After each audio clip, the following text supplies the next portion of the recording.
Hello students, welcome back. Beta, in the last video we have discussed about financial structure, capital structure, capitalization. इसके बाद हमने बड़ा discuss किया था cost, debt capital and equity capital on the basis of cost and risk. उसके बाद बेटा हमने डिस्कस किया था फाइनेंशियल लीवरेज को एंड फाइनेंशियल रिस्क को. Beta, today we are going to start the next topic and a very important topic, that is trading on equity. Trading on equity क्या होता है बेटा? कई बार तो क्या होता है, नाम को देखते हुए कई बार कुछ स्टूडेंट्स जो होते हैं वो इसको मिस इंटरप्रेट करते हैं. ट्रेडिंग ऑन इक्विटी देख के हम क्या अपने माइंड में एक कंक्लूजन निकालते हैं कि शायद इक्विटी शेयर्स की खरीद बेच को ट्रेडिंग ऑन इक्विटी कहते होंगे, बट बेटा ऐसा नहीं होता. ट्रेडिंग ऑन इक्विटी क्या होता है? It refers to increasing the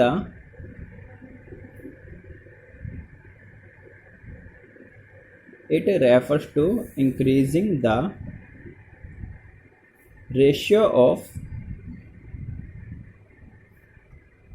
fixed cost capital. It refers to increase the ratio of fixed cost capital on the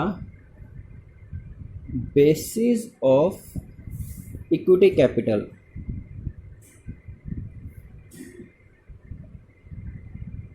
On the basis of equity capital. किस लिए?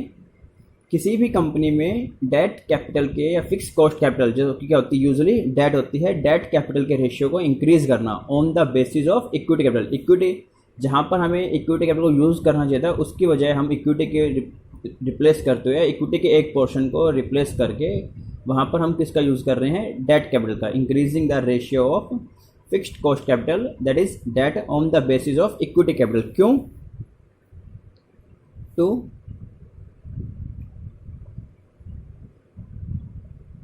maximize the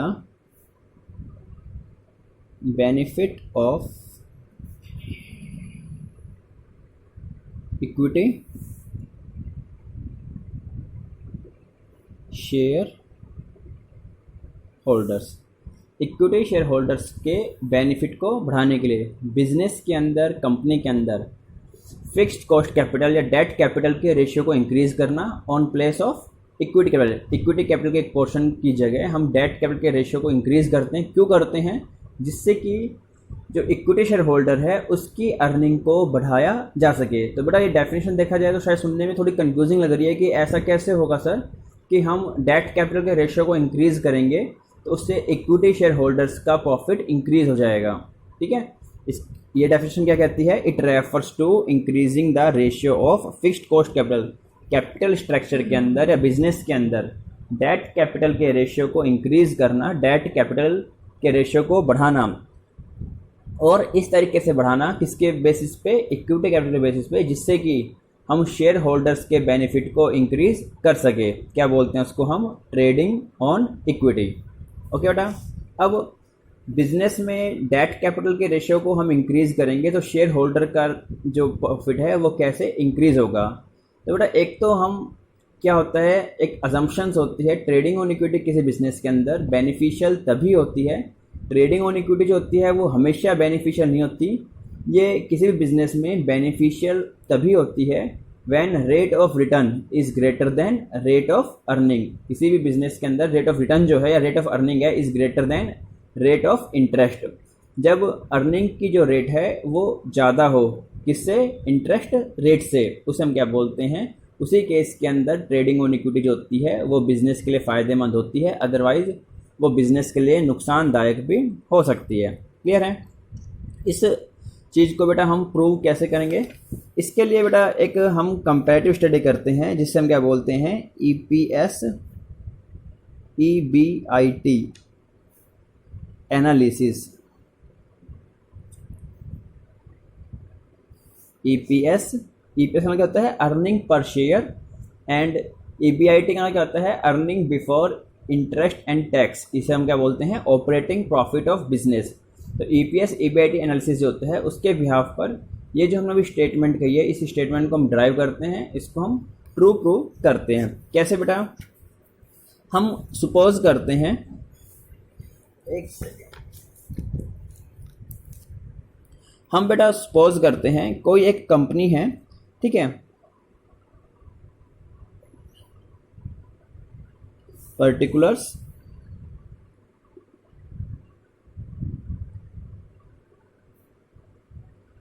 कंपनी ए और company B. हम एक situation लेते हैं जहां पर हम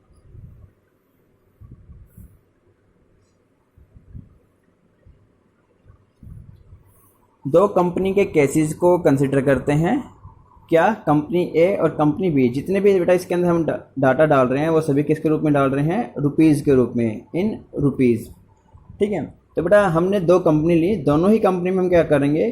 कैपिटल सेम रखते हैं, बट पहली कंपनी में क्या है? इक्विटी कैपिटल, ठीक है। इक्विटी कैपिटल भी कैसे है?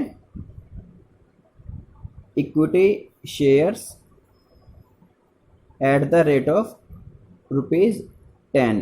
तो इसमें सबसे पहले क्या आता है? हमने सपोज किया दो कंपनी है, दोनों ही कंपनी में इक्वल कैपिटल लगी हुई है। तो इसके अंदर हमने क्या सपोज किया कि कैपिटल कितनी लगी हुई है? इक्विटी कैपिटल कितनी है? 10 लाख। इक्विटी कैपिटल कितनी है इसमें? 10 लाख। दूसरी जो कंपनी है उसके अंदर हमने सपोज क्या इक्विटी कैपिटल कितनी है? 6 लाख। अभी बेटा ठीक है, इसके बाद हमने क्या कहा? 12% डिवेंचर्स। कंपनी ए जो है उसमें हम सारी की सारी कैपिटल ही इक्विटी के थ्रू अरेंज कर रहे हैं। कंपनी बी के अंदर क्या कर रहे हैं? 6 लाख की कैपिटल तो हमने इक्विटी से अरेंज की, और 4 लाख की जो रिमेनिंग कैपिटल है वो हमने डिवेंचर्स के थ्रू अरेंज की। और ये जो डिवेंचर्स के थ्रू हम कैपिटल अरेंज कर रहे हैं, यहाँ पर रेट ऑफ इंटरेस्ट जो है, यहाँ पर बेटा रेट ऑफ इंटरेस्ट जो है वो कितना है इसके अंदर? 12% डिवेंचर्स। यहाँ पर 12% डिवेंचर्स के ऊपर हम 12% जो इंटरेस्ट है वो पे कर रहे हैं। तो यहाँ अगर यहाँ पे डिवेंचर्स क्या है? नील। तो अब हम देखें यहाँ पर टोटल कैपिटल कितनी है? टोटल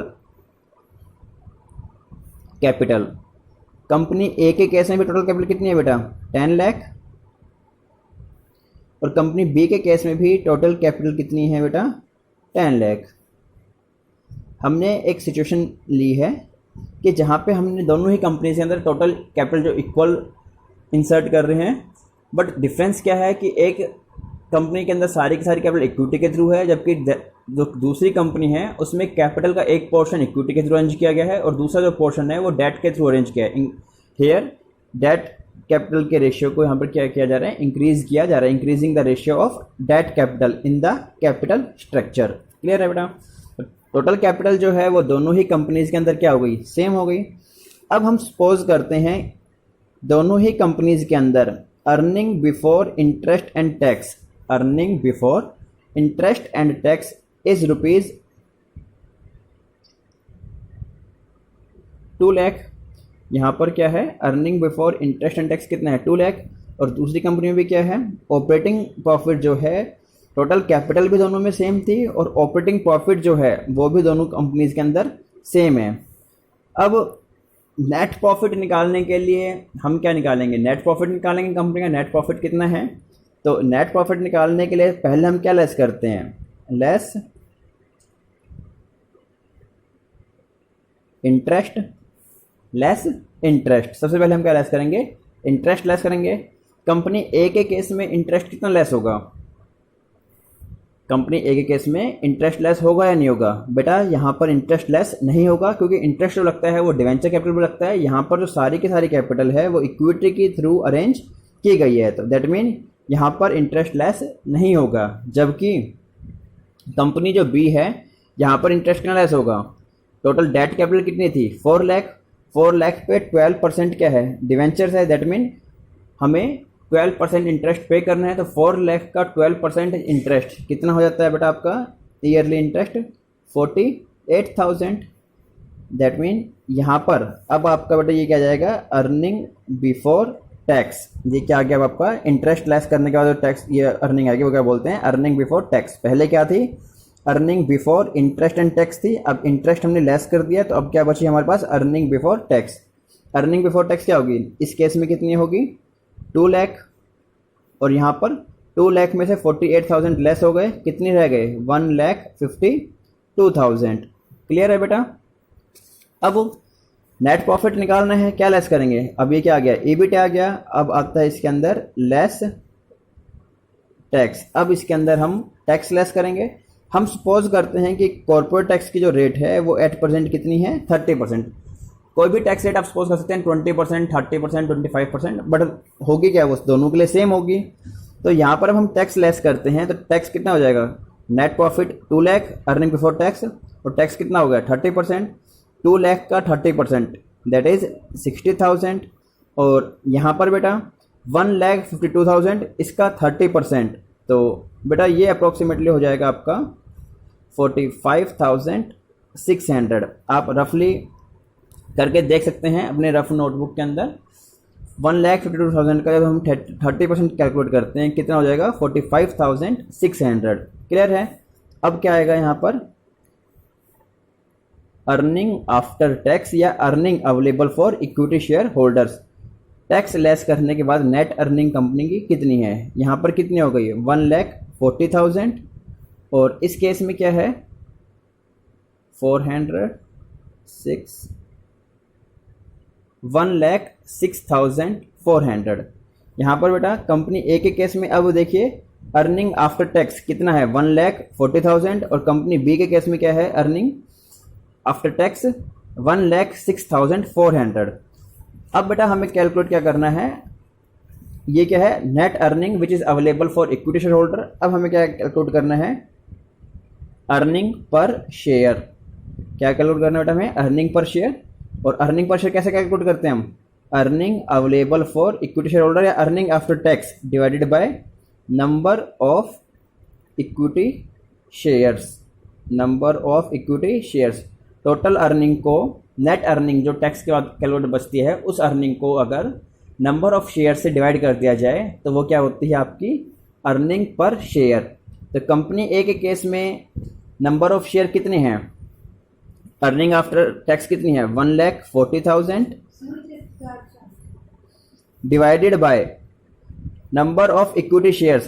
कंपनी ए के केस में टोटल बेटा हमने क्या दिखा रखा है यहाँ पर, टोटल कैपिटल 10 लाख, और इक्विटी शेयर की प्राइस क्या दिखा रखी है आपको ₹10 पर share. That mean total capital 10 lakh और एक शेयर की वैल्यू क्या है 10 रुपये। That mean number of share कितने हो जाएंगे 10 लाख डिवाइडेड बाय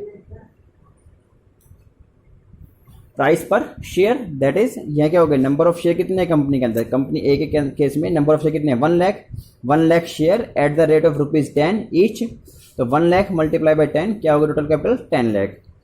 और कंपनी बी के केस में क्या है, टोटल अर्निंग आफ्टर टैक्स कितना है आपका 1,06,400 divided by number of shares, इसमें कितने थे 6 लाख, और प्राइस पर शेयर क्या है 10 रुपीज़, तो नंबर ऑफ शेयर्स कितने हो जाएंगे 6 लाख divided by 10 that is 60,000। Company B के केस में आपके पास जो भी हम कहते हैं नंबर ऑफ शेयर्स हैं वो कितने हैं 60,000।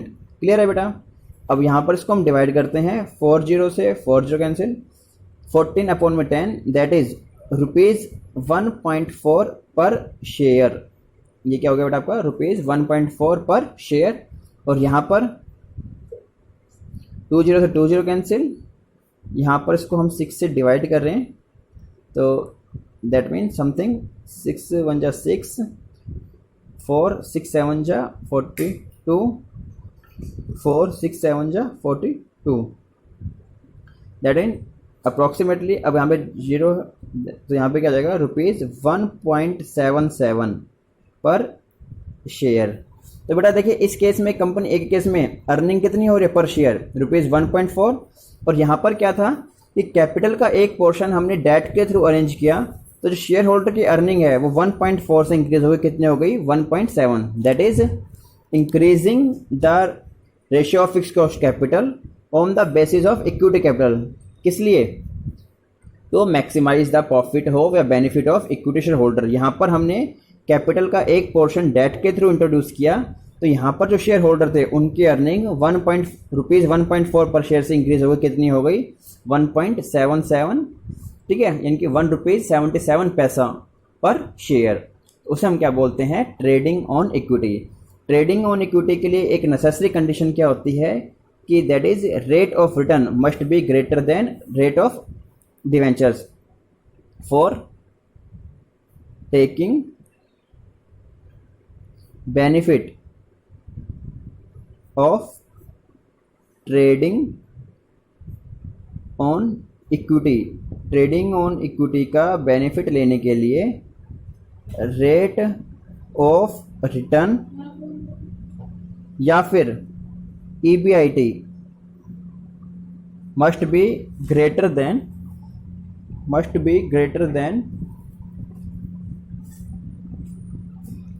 Rate of interest. क्लियर है बेटा? अगर किसी केस में यहाँ पर देखा बेटा, देखिए EBIT कितनी है? 2 लाख और कैपिटल कितनी है? 10 लाख। तो रेट ऑफ रिटर्न कितना हो गया? 2 lakh divided by 10 lakh multiply by 100, that is 20%, which is greater then rate of interest. क्या था यहाँ पर? 12%। 20% इज ग्रेटर देन 12%। तो व्हेन रेट ऑफ रिटर्न या EBIT is greater than rate of interest, only in that case trading on equity is beneficial for business. In any case when rate of return is lower than rate of interest, तो उस case में क्या होती है? Trading on equity जो होती है बेटा, वो बिजनेस के लिए बेनिफिशियल होने के बजाय बिजनेस के लिए हार्मफुल होती है। उसको भी बेटा हम एलोबरेट कर सकते हैं, एक्सप्लेन कर सकते हैं। फॉर एग्जाम्पल, बेटा वही केस जो था उसी को ही हम एक बार बेटा दोबारा से लेते हैं।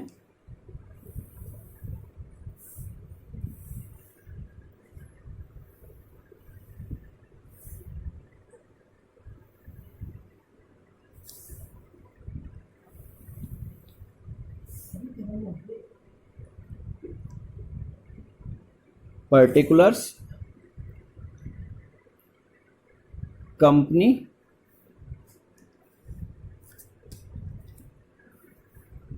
A and company B। यहाँ पे क्या हो जाएगा? इन रुपीज़, और यहाँ पे भी जो भी हम अमाउंट डाल रहे हैं वो किस में डाल रहे हैं? In rupees. क्लियर है बेटा? अब देखिए यहाँ पे सबसे पहले क्या है? Equity capital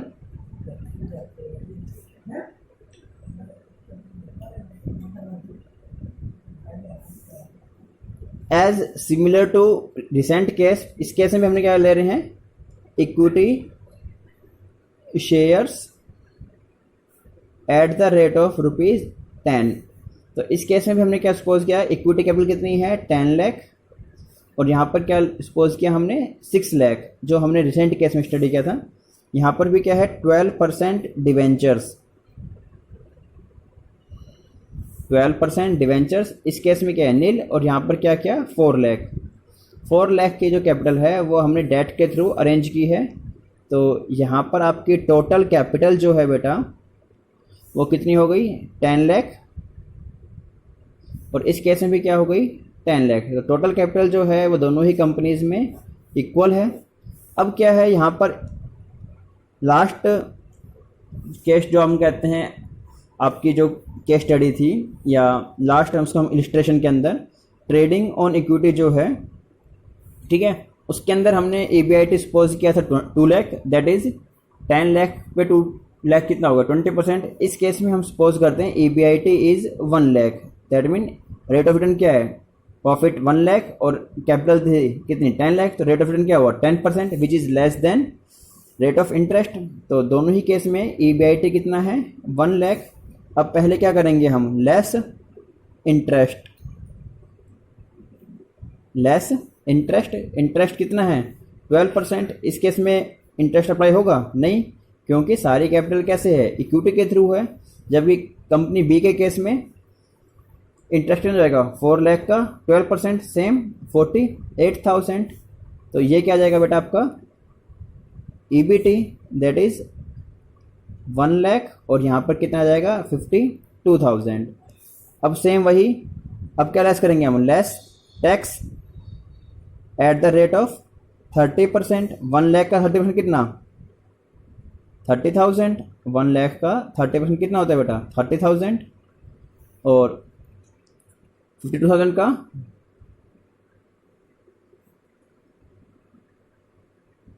15,600।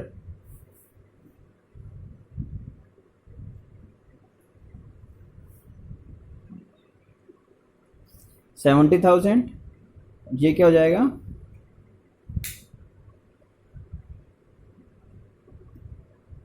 36,400। क्लियर है बेटा। ये क्या है बेटा आपका अर्निंग आफ्टर टैक्स या फिर earning available for equity share holder.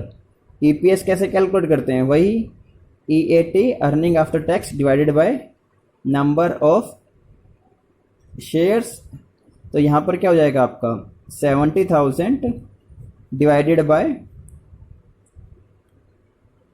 Number of share क्या हो जाएगा, वही सेम कैपिटल 10 लाख और शेयर प्राइस क्या है ₹10।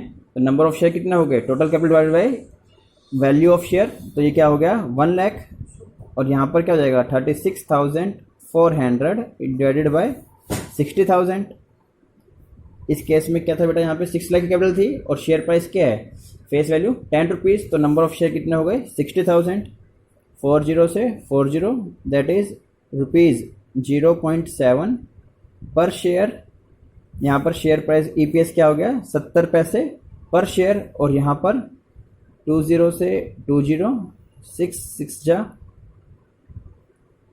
36 0 तो अप्रोक्सीमेटली 0.61 रुपीज़ 0.61 पर शेयर।